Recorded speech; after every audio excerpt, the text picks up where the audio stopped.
My name is Tony Litt. I'm the MD of Sunrise Radio, and it's my immense pleasure to bring you the official Sunrise Radio podcast.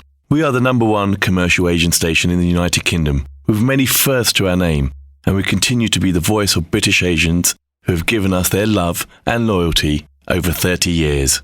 It's a legacy we cherish and a responsibility that we don't take lightly. Our aim has always been to entertain the listeners with the best of Bollywood and Bhangra, while also addressing their concerns. A real voice for the community, a vibrant community, and a great nation. We are proud to be British and Asian. This podcast is a compilation of some of the things we do on the station, with a stellar lineup of presenters who each have their own personality and style. It's entertaining, informative, engaging, and we hope you will enjoy it here as a podcast if you are unable to tune in to the radio. Don't forget to subscribe and tell your family and friends about this podcast, and do leave us a comment on what you think. We'd love to hear from you. All the best always. Team Sunrise. The UK's biggest station mix. Sunrise Radio. Hi, this is Anushka Arora. As always, lovely to have your company for the Sunrise Radio podcast. And this week, I have another special guest on the show. Sunny, welcome to Sunrise Radio. How are you? Fine. Good. Congratulations on the humongous success of Gadar 2. Dubai just has happened. It was the promotions have been really big poster release. So tell me how Dubai was for you. It was nice. It was really lovely going to Dubai, and because the earlier Gadar had not released there, so this was the first one which was released there, and it was. This film is doing the same everywhere. People are loving the whole thing, and they're coming and celebrating. I'm interacting with everyone, which feels so good because they feel nice. How come he's here? And I feel nice because I get to feel them, what they have, what they're watching, and how they're feeling at that moment. Because it's a moment which makes the magic. After that, one won't even know about it. So I'm trying to enjoy the moment, and there was a senior lady, maybe I'm not so sure how old she was, but she was pretty old. She's shouting at Sunny Deol Zindabad, and just went and hugged her, and I hugged her. So it's a love and affection which I'm kind of soaking in. Yeah. Now, the charisma of Sunny Deol. You just mentioned this lady, the charisma in so many years. I mean, how do you sustain that in a time like today? Well, I don't know how do you do that. All I know it is there. I have no idea, but I'm happy it's all there. And I've always never thought about numbers, because that's what basically everybody says, you're so old. I said, I never, whatever age it was, I never took it. You don't think about it because your brain doesn't think you're older or getting older. You're not bothered about it. So, but of late, because the way the world functions, everything has to be underlined and spoken about. Yeah. So I said, okay, but I do whatever a normal youngster can do. I do all those things, so I'm not bothered about it. When you did the first one, did you think that there was ever going to be a sequel to it at the time? No, not really. Because that film by itself was a complete film. It had a complete story. It had everything in it. It didn't need an extension to that.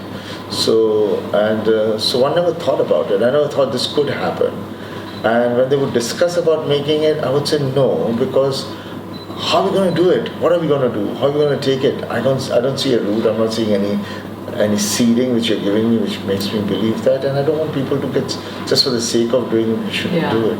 So that was the reason it took us so many years, because I was not for it till during the COVID time when you were all sitting idle. Is the time when the director and Ameet Chana and writer Shakti Manji, they came up with this idea, and they convinced you. Yeah, they convinced me. At a time where there's a lot of social media now, there's, like you said, everyone, you've got to talk about it, there's opinions, there's everything.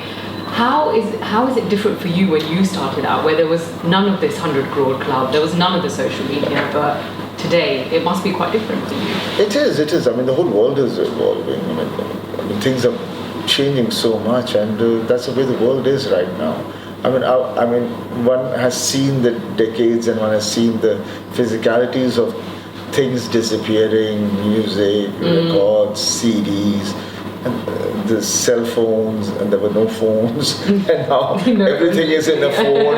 It's your camera, it's your computer, it's everything. You know? So when I've seen all these changes go through, and obviously technology is always used and misused, and that is going to keep happening because there are all sort of people. And definitely that time the life was more peaceful and relaxed because you don't have to. You did a film, you went to another film, you didn't have to go running around to make an event about it. Yeah. And now, and that's what we never bothered what was happening. Now when you're doing a film, and then the amount of energy you have to spend reaching out to everyone, then you start getting conscious about the film and you start getting worried about the film. Yeah. You go, so this is so important, it has to make it. It has to make it, which we never thought about at that time. So that is the kind of a pressure which unknowingly goes round and reaches its peak. And that's something I don't like, but that's a reality. It is what it is, right? Yeah. That's what the reality is. Did you think doing this movie was going to be a risk for you? No, I've never bothered about risks and all this thing, because I don't know what is a risk. I mean, it has to be difficult. It has to be something that only you enjoy doing it, and that's the way I have been. I've always never bothered about the difficulties of anything. The more difficult, the more I enjoy it because. It's. I mean, there's nothing that's impossible. I'm a believer of that. You have to make an attempt and you have to go on. Maybe you might fail, but you move around somewhere else. But you don't give up. And post this movie, how are you choosing your scripts, projects, things that are coming your way? I think now I'm going to be very careful. There's even more added pressure. God has really taken care of me, and I don't want to mess it up. And the people out there who are coming for me and they're enjoying me, and I want to give them cinema which they want on the big silver screen. I want to do those kind of films which they will, when they can go and dream and have fun rather than do anything else. I'm going to be careful. I'm going to be very careful. Of course, both of your sons are now doing movies. What is the advice that you give them, because it's so different today? I always tell them, it's your journey, beta. I mean, like, I came in, it was my journey. Obviously, I'm Mr. Dharmender's son, the greatest of the greatest. But that's it. That's your liability, that's your asset, whatever you may take it. Because out there on the screen, it's you who's going to do everything. It's your dad can't come into you and become somebody. It's you who has to make your path over there. And I've been fortunate enough to achieve my own path and achieve whatever I have achieved. And so I tell my kids, don't worry. I mean, as a father, I'm very worried because a father is always worried about his children because they are your soul, they are your life, they're everything. So you're so worried about them. But then the fact is that you can't do anything about it. I mean, if something happens, if they fall down, you're there to give them support, but you can't make a career for them. You can't lead a life for them. So it is their journey.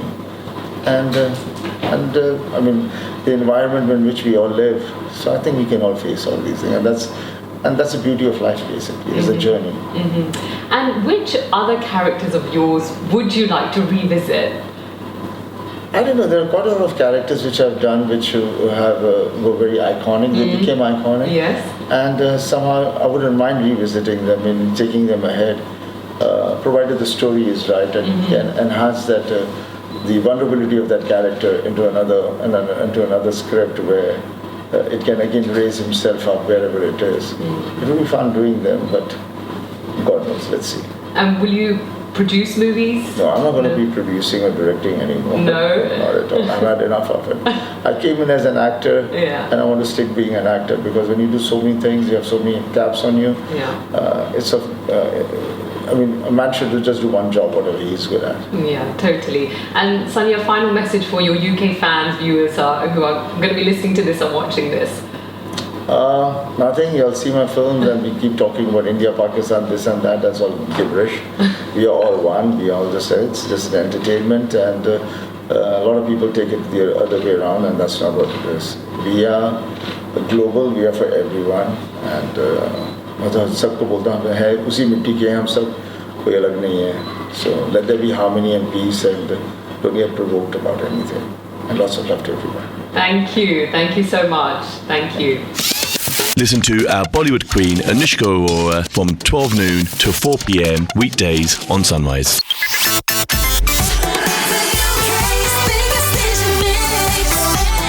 Sunrise It's an absolute pleasure to return to the show. Maybe not this time in person, but at least on the phone all the way from Amsterdam. H-Dhami, kedam bhai? My brother, kedam set hai? मैं तो set है, तू सुना.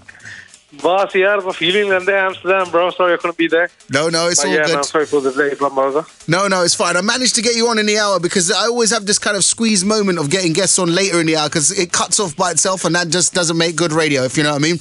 Good, brother. Listen, you're in Amsterdam, right? You've been part of the Mirchi Festival. Have you done your performance already?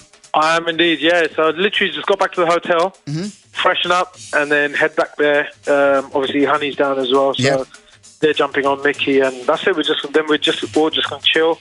But yeah, that must say it was a great vibe. But yeah, man. So this is something that First Man has put together. Is that right? He has, yeah, himself and, you know what I mean, a few of his people. And it's a nice vibe, bro. You know what I mean? It's a nice vibe. And the biggest thing is, bro, a lot of the artists have got together. So many, you know what I mean? So many artists on the same lineup. It's great. I know. What a lineup. I know Tasha couldn't make it because she's stuck in Brazil. I mean, that's a hard place to be stuck in. And, of course, Juggy's in the lineup. There's Mickey Singh. There's Honey Singh, of course. First Man as well. This sounds like an amazing kind of entrepreneurial thing to put together artists in countries that we don't necessarily go to regularly. I know Honey put out that it's the first time that he's performing in Europe in all these years. Oh, okay. Brilliant, man. It's great, man. It's great, bro. It's great. It's good to see crowds and people back out and about, even with Boiler Room earlier this week as well. Now, let's talk about you, H, more importantly.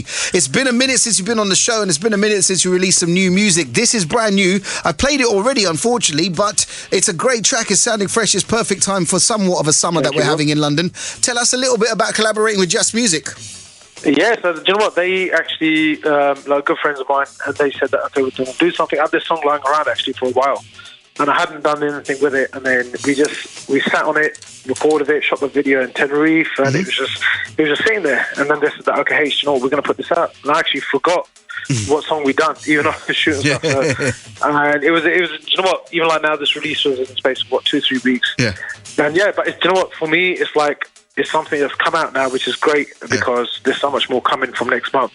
But yeah, man, there's just something, it's happy music, summer vibe, and yeah, let's just release it. You know what interests me the most about artists like yourself, H, and I speak to people on the show quite regularly, is, you know, there's moments now, because we live in a world of non-albums. I know the big boys like Karan Aujla and all that have all started doing albums again now, but like we live in a world of non-albums. So what tends to happen is before, when there was an album, people release an album and then over space of 6 months release 3 or 4 singles from that with a video. Now we live in a singles world. What happens is there's a couple of singles that come out, then artists disappear, they go away and make more singles. And like you just mentioned that this track was recorded X amount of time ago with Juss Musik and you'd forgot that you'd even done it and shot the video, right? So so like what happens in between that? Do you continue making other music? Do you have some downtime? What happens in between? Do you know what? To be honest, I'm very fortunate that the gig scene is, you know what I mean, I've been on the road continuous for the last, say how many years. You have. And it's like even midweek, weekends is great. And at the same time, I've got 2 beautiful children, giving them time, this valuable time.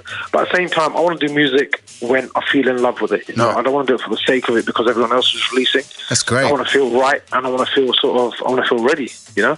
I want to feel that hunger again. So, and I think now is the time. So not only this one, I'm flying out to LA next week for another shoot. And that single will be dropping in, obviously next month, September, and October, November, and so on. So yeah, I think it's, you know what, timing is everything, right? And what a privileged, beautiful place to be as a musician, to kind of go, I only want to make music when I'm in love with it, but in between that I want to spend time with my family, my kids, you know, reignite that love. That's kind of like a relationship, right? That's what you have to do. You have to keep the fire burning. Yes, definitely you do, man. And I think, you know what, that is what keeps you sort of grounded, keeps you humble at the same time. It wants you to do even better, right? So it's one of those things. So now is like we see how the music's changing, how the social media is changing, but you just have to do what you need to do. And actually, you know, whenever I speak to particularly a generation of yours like H, like you as in Rackstar, that kind of, the social media element of it is so important, right? Because now it's about making songs that people want to listen to in their cars, on their Spotify, but also trying to find a hook line that goes viral on TikTok as well. That's part of the challenge now, isn't it? That is what people are aiming. They're saying, do you know what, TikTok, the Ghana children out here. And I think that, okay, so I've come from a generation where I'm very fortunate to be sitting in the studio with legends like my dad lot, and these guys were creating melodies, sitting there for hours. You know, it was beautiful to see that, because you appreciate that. But now it's just like people want to listen to 10 seconds. If it works, it works. But I think that, yes, it's great, no doubt, it's great, and we have to move with that. But at the same time, you still have to give what you know what I mean, what you love doing. Otherwise, it's like. But does that make the challenge harder? Because you have to write a hook line that will work on TikTok. Does it make it harder? You know, everything's hard, man. I think you have to sort of just do what you need to do, man. I think you have to enjoy it more than anything, bro. Oh, mate. That's one thing I've learned, that you don't have to think too much. Don't think about it and just do what you need to do. It's always a pleasure to speak to you, H. Unfortunately, we don't have as much time as we might have had earlier in the hour because we're coming to the end of it. But listen, tell us what else we can look forward to before the end of the year.